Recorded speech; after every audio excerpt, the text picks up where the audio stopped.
Hi friends, ഇന്ന് വീണ്ടും ഒരു പുതിയ വീഡിയോയിലേക്ക് ഏവർക്കും സ്വാഗതം. ബീഹാറിലെ അറ എന്ന് പറഞ്ഞ ആ ടൗണിൽ നിന്ന് ഉത്തർപ്രദേശിൻ്റെ വാരാണസിയിലേക്കാണ് ഇന്ന് പോകുന്നത്. ഇന്ന് വാരാണസിയിലെത്തുമ്പോൾ നമ്മൾ ഈ സഞ്ചാരത്തിൽ 11ാമത്തെ സംസ്ഥാനത്തിലേക്ക് കടന്നിരിക്കുകയാണ്. ഈ വാരാണസി പഴയ പേര് കാശി എന്നും ബനാറസ് എന്നും ആണ് അറിയപ്പെട്ടിരുന്നത്. ഇപ്പോൾ വാരാണസി എന്ന് പറയുന്നു. ഉത്തർപ്രദേശിൻ്റെ ഗംഗാ നദിയുടെ പടിഞ്ഞാറൻ തീരത്താണ് ഈ പട്ടണം. കാശി എന്ന പേരിൽ അറിയപ്പെടുന്ന വാരാണസി സ്ഥിതി ചെയ്യുന്നത് ഹിന്ദുക്കളുടെയും ബുദ്ധമതക്കാരുടെയും ജൈനമതക്കാരുടെയും പുണ്യ നഗരമായ വാരാണസി ലോകത്തിലെ ഏറ്റവും പഴയ നഗരങ്ങളിൽ ഒന്നായി അറിയപ്പെടുന്നു. BC 1200കളിൽ ഈ നഗരം നിലനിന്നു എന്നു കരുതപ്പെടുന്നു. അതുപോലെ ഹിന്ദു മിത്തോളജിയിൽ ത്രിമൂർത്തികളിൽ ഒരാളായ ശിവൻ്റെ ത്രിശൂലത്തിന്മേലാണ് കാശിയുടെ കിടപ്പ് എന്നും വിശ്വസിക്കപ്പെടുന്നുണ്ട്. അതുപോലെ തന്നെ ഗംഗാ നദിയിലേക്ക് ഒഴുകിയെത്തുന്ന വരുണ, അസി എന്ന നദികൾക്കിടയിൽ ഗംഗയുടെ തീരത്തോട് ചേർന്ന് കിടക്കുന്നതാണ് ഈ സ്ഥലം. കല്ലുകൊണ്ട് നിർമ്മിച്ച പഴയകാല ക്ഷേത്രങ്ങൾ തുടങ്ങി ആധുനിക ക്ഷേത്രങ്ങൾ വരെ നിരവധി ക്ഷേത്രങ്ങളുള്ള ഒരു സ്ഥലം കൂടിയാണ് വാരാണസി. ശിവൻ്റെ ക്ഷേത്രമായ കാശി വിശ്വനാഥ ക്ഷേത്രവും തീർത്ഥാടന കേന്ദ്രവും ഏറ്റവും പ്രധാനപ്പെട്ടതാണ്. ഇവിടെ ഗംഗയുടെ തീരത്ത് കൽപ്പടവുകൾ കെട്ടിയിട്ടുള്ള കുറേ ഘാട്ടുകളുണ്ട്. ആ ഘാട്ടിലേക്കാണ് നമുക്ക് പോകാനുള്ളത്. ക്ഷേത്ര ദർശനത്തിന് മുമ്പ് ആളുകളെല്ലാം ഇവിടെ കുളിച്ച് മരണമടഞ്ഞ ഹിന്ദുക്കളുടെ മൃതദേഹം ദഹിപ്പിക്കുന്നതും ഇത്തരം ഘട്ടുകളിലാണ്. പിന്നീട് ചിതാഭസ്മം ഗംഗയിൽ ഒഴുക്കുന്നു. ഇത് കാണാൻ വേണ്ടി പക്ഷേ അങ്ങോട്ടേക്കുള്ള യാത്രയിലാണ്. ഓരോ ഘട്ടുകൾക്കും പ്രത്യേകതകളെല്ലാം ഉണ്ട്. അത് നമുക്കവിടെ എത്തുമ്പോൾ പറയാം. അങ്ങനെ വാരാണസിയുടെ തെരുവിലൂടെയാണ് ഈ യാത്ര. ഇവിടെ മിക്ക ബിൽഡിങ്ങിൻ്റെയും സർക്കാർ ബിൽഡിങ്ങിൻ്റെയും നിങ്ങൾക്ക് ശ്രദ്ധിച്ചാലറിയാം, പെയിൻറ്റിംഗ് ഒക്കെ ചെയ്ത് കലാപരമായാണ് സൂക്ഷിക്കുന്നത്. നമ്മുടെ നാട്ടിലെ പോലെ വാൾ പോസ്റ്റ് ഒട്ടിച്ച് വൃത്തികേടാക്കുന്നില്ല, വൃത്തിയായി സൂക്ഷിക്കുന്നു എന്ന് തോന്നും. അതുപോലെ തന്നെ വൃത്തികേടായിട്ടുള്ള ഏരിയകളുണ്ട്, എന്നാലും കുഴപ്പമില്ല. വാൾ പോസ്റ്റോ അതുപോലെ തന്നെ ലഘുലേഖകളൊന്നും ഒട്ടിച്ച് വൃത്തികേടാക്കുന്നില്ല. ഇതേ നമുക്ക് മതിലുകൾ കണ്ടാൽ അറിയാം, കാവി പെയിൻ്റ് അടിച്ചും രചനകൾ നടത്തിയും ഫ്ലൈ ഓവറിൻ്റെ അടിയിലുള്ള തൂണുകളിലും അതുപോലെ തന്നെ പാലങ്ങളിലെ കൈവരികളിലും എല്ലാം തന്നെ ചിത്രപ്പണിയൊക്കെ കൊടുത്തിരിക്കുന്ന നല്ല ഒരു ടൗണായാണ് എനിക്ക് വാരാണസി തോന്നിയത്. ഈ കാഴ്ചകളെല്ലാം കണ്ട് വാരാണസിയുടെ തെരുവിലൂടെ യാത്ര മുന്നോട്ട് പോവുകയാണ്. ഈ നഗരത്തിന് 3000 വർഷത്തിലധികം പഴക്കമുള്ള ചരിത്രമുള്ള ഇതാണ്. അതുപോലെ വാരാണസിയുടെ പുരാതന ഹിന്ദു ഗ്രന്ഥങ്ങളിൽ ഇതിനെപ്പറ്റി മഹാഭാരതത്തിലും രാമായണത്തിലൊക്കെ പരാമർശിക്കപ്പെടുന്നുണ്ട് വാരാണസിയെപ്പറ്റി. ഈ നഗരം ശിവൻ തന്നെ സ്ഥാപിച്ചതായാണ് വിശ്വാസം. അതിനാൽ ഹിന്ദുമതത്തിലെ ഏറ്റവും വിശുദ്ധ നഗരങ്ങളിൽ ഒന്നായി കണക്കാക്കപ്പെടുന്നു. വാരാണസി മതപരമായ പേരിലും ഇതിന് പ്രത്യേകത ഉള്ളതാണ്. ഹിന്ദുക്കൾക്ക് വാരാണസി ജീവനും മരണവും തമ്മിലുള്ള കൂടിച്ചേരലാണ്. ഈ നഗരത്തിൽ മരിക്കുകയും ഗംഗാ നദിയുടെ ഘട്ടുകളിൽ ദഹിക്കപ്പെടുകയും ചെയ്താൽ മോക്ഷം മൃത്യുക്കളുടെ ഇടയിൽ നേടുമെന്നാണ് വിശ്വസിക്കപ്പെടുന്നത്. ഈ നഗരം ആയിരക്കണക്കിന് ക്ഷേത്രങ്ങളുടെ തറവാട് എന്നും പറയാം. അവയിൽ പ്രശസ്തമായ കാശി വിശ്വനാഥ ക്ഷേത്രം ഞാൻ നേരത്തെ പറഞ്ഞതാണ്. അതുകൊണ്ട് പണ്ടെല്ലാം നമ്മുടെ നാട്ടിലെല്ലാം കാശിക്ക് പോകുക എന്ന ഒരു പറച്ചിലുണ്ടായിരുന്നു. ഇപ്പോൾ അതങ്ങനെ പറയുന്ന കേൾക്കുന്നില്ല. വാരാണസിയെ വിവിധ ഹിന്ദു രാജാക്കന്മാർ ഭരിച്ചിരുന്നു. തുടർന്ന് ദില്ലി സുൽത്താൻ്റെയും മുഗൾ സാമ്രാജ്യത്തിൻ്റെയും ഭരണവും ഇവിടെ നടത്തിയിട്ടുണ്ട്. ഔറംഗസേബും ഇവിടെ ഭരണം നടത്തിയിട്ടുണ്ട്. അതുകൊണ്ട് ഈ ക്ഷേത്രങ്ങളുടെ അടുത്ത് തന്നെ ഗ്യാൻവ്യാപി പള്ളി സ്ഥിതി ചെയ്യുന്നുണ്ട്.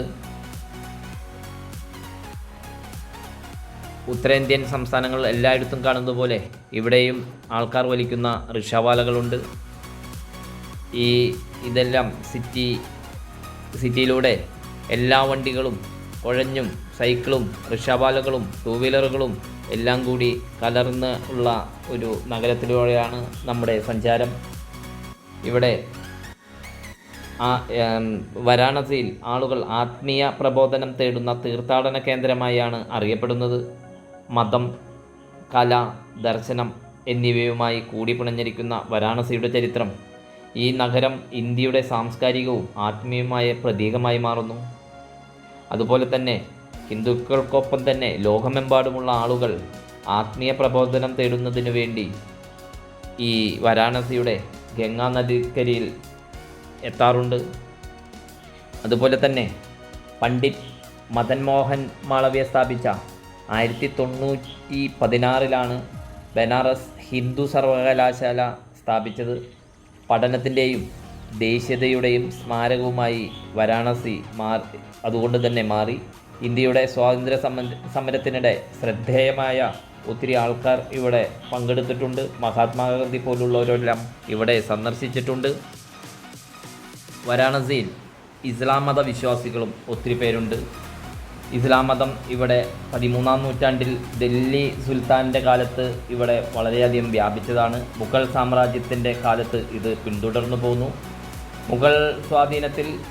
മുഗൾ സാമ്രാജ്യത്തിൽ പ്രത്യേകിച്ച് അക്ബർ ചക്രവർത്തിയുടെ കാലഘട്ടത്തിൽ മതപരമായ ഒത്തൊരുമയോടും സഹിഷ്ണുതയോടും കൂടിയാണ് ഇവിടെ ഈ വാരാണസിയിൽ പിന്തുടർന്നു പോകുന്നത്. അതുപോലെ തന്നെ പിന്നീട് വന്ന ഔറംഗസേബിൻ്റെ കാലഘട്ടത്തിലെല്ലാം മതപരമായ ചില തർക്കങ്ങളും നിരവധി പ്രശ്നങ്ങളുമെല്ലാം ഉണ്ടായിട്ടുണ്ട്. അതെല്ലാം ചരിത്രം വളരെയധികം സസൂക്ഷ്മം ചരിത്രം രേഖപ്പെടുത്തിയിട്ടുള്ള കാര്യങ്ങളാണ്. അതുപോലെ തന്നെ വാരാണസിയുടെ പ്രത്യേകിച്ച് നമ്മളൊക്കെ കേട്ടിട്ടുണ്ടാവാം, ബനാറസി പട്ടുസാരികൾ, ലോകപ്രശസ്തിയുള്ള ഈ സാരികൾ അനസാരി എന്നറിയപ്പെടുന്ന ഒരു മുസ്ലിം നെയ്ത്തുകാരുടെ തലമുറകളായി നെയ്ത്തിലേർപ്പെട്ടിരിക്കുന്ന ഒരു സമൂഹമാണ് ഇത് നെയ്തിരിക്കുന്നത്. ഈ നെയ്ത്തിൽ, ബനാറസി സാരിയുടെ നെയ്ത്തിൽ പേർഷ്യൻ മുഗൾ സ്വാധീനങ്ങൾ ഉൾപ്പെടെ കൂട്ടിച്ചേർത്ത് കാണാം. വാരാണസിയുടെ സാംസ്കാരിക ജീവിതത്തിലെ പ്രധാന ഘടകവുമായി ഈ ബനാറസി സാരിയുടെ ബിസിനസ് നിലനിൽക്കുന്നുണ്ട്. അതേപോലെ തന്നെ വാരാണസിയിൽ നിരവധി മുസ്ലിം ആരാധനാലയങ്ങളുണ്ട്. ഗ്യാൻവാപ്പിക്ക് പള്ളിക്ക് പുറമെ അലായി മസ്ജിദ്, ദർഹര മസ്ജിദ് എന്നിവയും പ്രധാന മുസ്ലിം ആരാധനാലയങ്ങളാണ്. അതുപോലെ തന്നെ ഇവിടുത്തെ നാഗരിക ജീവിതത്തിൽ മറ്റ് മേഖലകളിൽ മുസ്ലിം ഹിന്ദു കൂട്ടായ്മകളൊക്കെ ഉണ്ടായിരുന്നെങ്കിലും ചില തർക്കങ്ങളൊക്കെ നിലനിൽക്കുന്നുണ്ട്.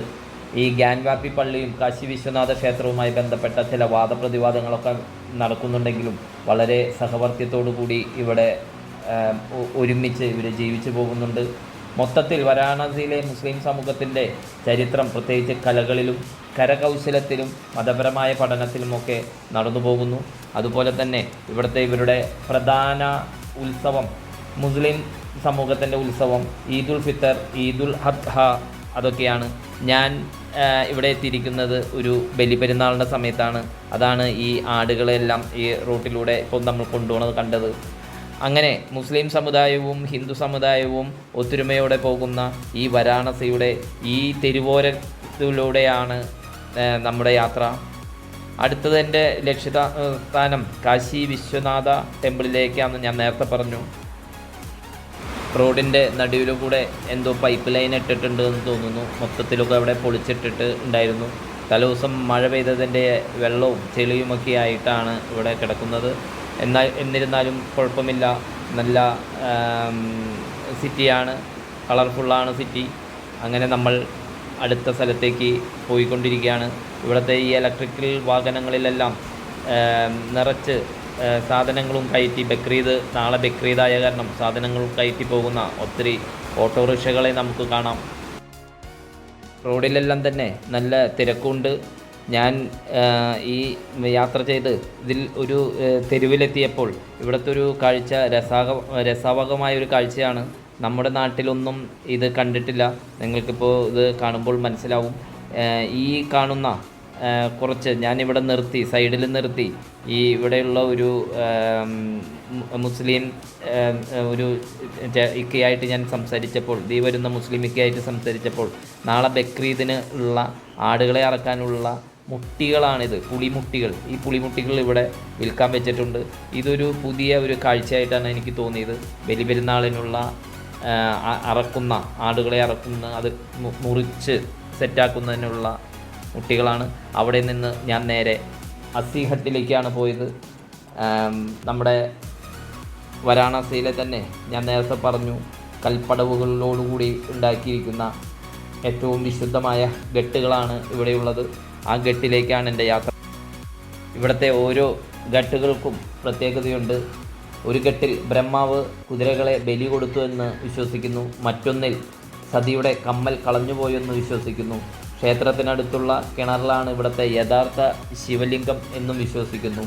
ഒത്തിരി ഉത്സവങ്ങൾ ഇവിടെ ആഘോഷിക്കപ്പെടുന്നുണ്ട്. അതിൽ ശിവരാത്രിയാണ് ഏറ്റവും പ്രധാനപ്പെട്ട ഉത്സവം.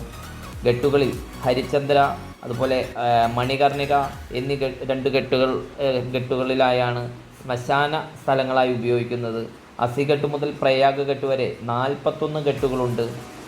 അസിഘട്ട്, ഗംഗാമഗൽ ഘട്ട്, തുളസി ഘട്ട്, ഞാൻ ഈ പോകുന്ന സ്ഥലങ്ങളിലൊക്കെ അതിൻ്റെ പേരുകൾ എഴുതി വെച്ചിട്ടുണ്ട്. ജാനകി ഘട്ട്, ഇങ്ങനെ പോകുന്നു പേരുകൾ. മറ്റനേകം പേരുകളിൽ 84ഓളം ഘട്ടുകളാണ് ഇവിടെയുള്ളത്. അതുപോലെ തന്നെ ഈ ഘട്ടുകളിൽ ഏറ്റവും വിശുദ്ധമായ ഘട്ടാണ് മണികർണിക ഘട്ട് എന്നറിയപ്പെടുന്നത്. അവിടെ ഞാൻ പോയി, പക്ഷേ ഞാൻ വീഡിയോ എടുത്തില്ല. കാരണം ഒത്തിരി മൃതദേഹങ്ങൾ അവിടെ എത്തുന്നു, അതെല്ലാം കത്തിക്കുന്നു, അതിൻ്റെ ചിതാഭസ്മം ഗംഗയിലേക്ക് ഒഴുക്കുന്നു. അങ്ങനെയുള്ള ഭയങ്കര, നമുക്ക് ഒരു മനുഷ്യൻ എന്താണ്, എങ്ങനെയായിരിക്കും അവസാനം എന്നറിയാൻ വേണ്ടി അതൊന്ന് കണ്ടാൽ നമ്മുടെ അകന്തയൊക്കെ നിന്നു പോകുമെന്നാണ് എനിക്ക് തോന്നിയത്. ഞാനത് വീഡിയോയിൽ പകർത്തിയില്ല, നേരിട്ടത് കണ്ടു. അതാണ് ഹിന്ദുമതത്തിൽ ഒരാളുടെ കർമ്മഫലത്താൽ അടയാളപ്പെടുത്തുന്ന മറ്റൊരു ജീവിതത്തേക്കുള്ള കവാടമായി ഇതിനെ കണക്കാക്കപ്പെടുന്നു. ഇവിടെ ഈ ചിതാഭസ്മം ഗംഗയിൽ ഒഴുക്കിയാൽ എന്ന്. അതുപോലെ തന്നെ ഇവിടെ ഒത്തിരി പൂജകളൊക്കെ ഇടത്തെ സൈഡിൽ നടത്തുന്നുണ്ട്. അതുപോലെ ഇവിടെ ഒത്തിരി മറ്റേ സ്കൂൾ കോളേജ് പിള്ളേരുകളെല്ലാം ഇതിലേക്ക് അങ്ങോട്ടും ഇങ്ങോട്ടും നടക്കുന്നുണ്ട്. ഇതാണ് ഓരോ ഘാട്ടുകളും. ഇതൊക്കെ ഇവിടെ എഴുതി വെച്ചിട്ടുണ്ട്. ഇതൊക്കെ നിങ്ങൾക്ക് വായിച്ചാൽ മനസ്സിലാവും. ഈ കാണുന്നതാണ് തുളസി ഹട്ട്. അവിടെ അതാണ് എഴുതി വച്ചിരിക്കുന്നത്. നമ്മൾ പറഞ്ഞു വന്നത് മണികർണിക ഹട്ടിനെ പറ്റിയാണ്. 24 മണിക്കൂറും പ്രവർത്തിക്കുന്ന ഒരു ഘട്ടാണ്. എല്ലാ ദിവസവും രാത്രിയും പകലും ശവദാഹം ഇങ്ങനെ നടന്നുകൊണ്ടിരിക്കുന്നതാണ്. അതാണ് ഞാനത് നേരത്തെ വീഡിയോയിൽ പറഞ്ഞത്, പകർത്തിയില്ല എന്ന്. അതുപോലെ ഇവിടെ ഈ ചടങ്ങുകൾക്ക് ഇന്ത്യയുടെ പല ഭാഗത്തുനിന്നും ജനങ്ങളിവിടെ എത്താറുണ്ട്. ഇതിനടുത്ത് തന്നെ മണികർണിക ഘട്ട് എന്ന് പറഞ്ഞ ഒരു ശുദ്ധമായ കിണറായി ഇതിനെ വിശ്വസിക്കപ്പെടുന്നു. ഇത് മഹാവിഷ്ണുവിൻ്റെ പാദങ്ങളാൽ സൃഷ്ടിക്കപ്പെട്ടതാണ് എന്ന് കരുതുന്നു. അതുപോലെ ഘട്ടിലെ ശവസംസ്കാര പ്രവർത്തനങ്ങൾ നമുക്ക് കാണുമ്പോൾ സങ്കടകരമായിരിക്കാം എന്നാണെങ്കിലും ഇതാണ് ഗംഗയുടെ ഒരു വ്യൂ ആണ് ഈ കാണുന്നത്. മരണത്തെ ആഴത്തിലുള്ള ആത്മീയമായാണ് ഓരോരുത്തർ കാണുന്നത്.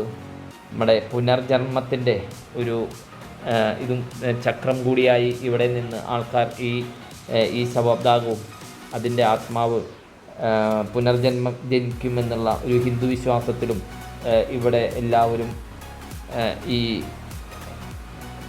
ഇത് ഭസ്മം ഒഴുക്കാൻ ഇവിടെ എത്തുന്നു. മണികർണിക ഘട്ട് ലോകത്തിലെ ഏറ്റവും പ്രാചീന നഗരങ്ങളിലൊന്നായ വാരാണസിയിലെ ജീവിതവും മരണവും പുനർജന്മവും എന്നിവയുടെ ചക്രത്തിലെ പ്രധാന ആശയങ്ങളെ നമ്മളെ ഓർമ്മിപ്പിക്കുന്നു.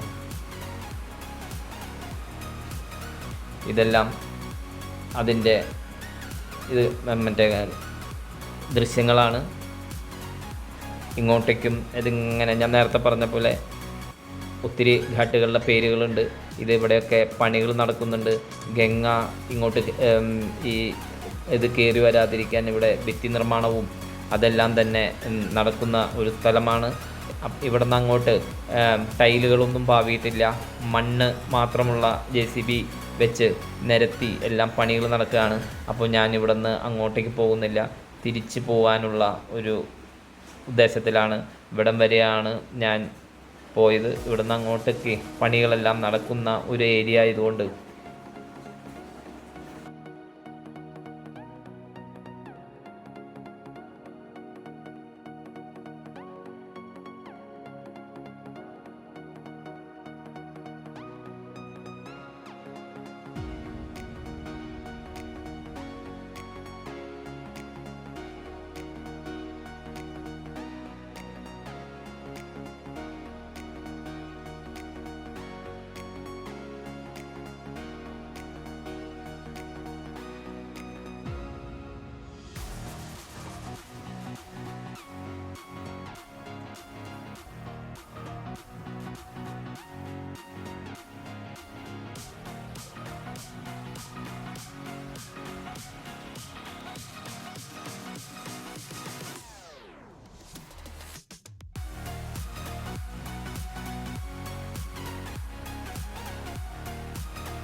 വാരണാസിയിലെ പൂജകൾ.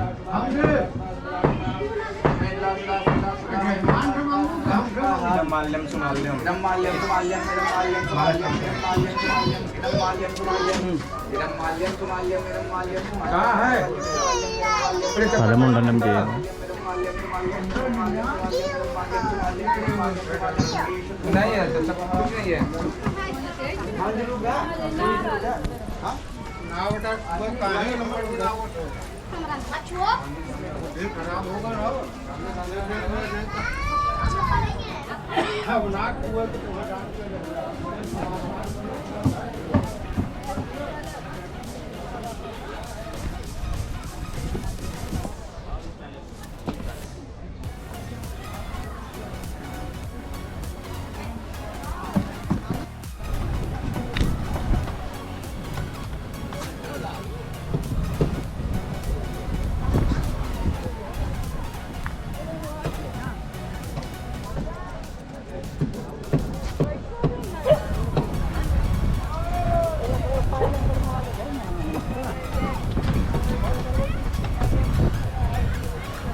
വാരണാസിയുടെ പഴയ പേര് ബനാറസ്.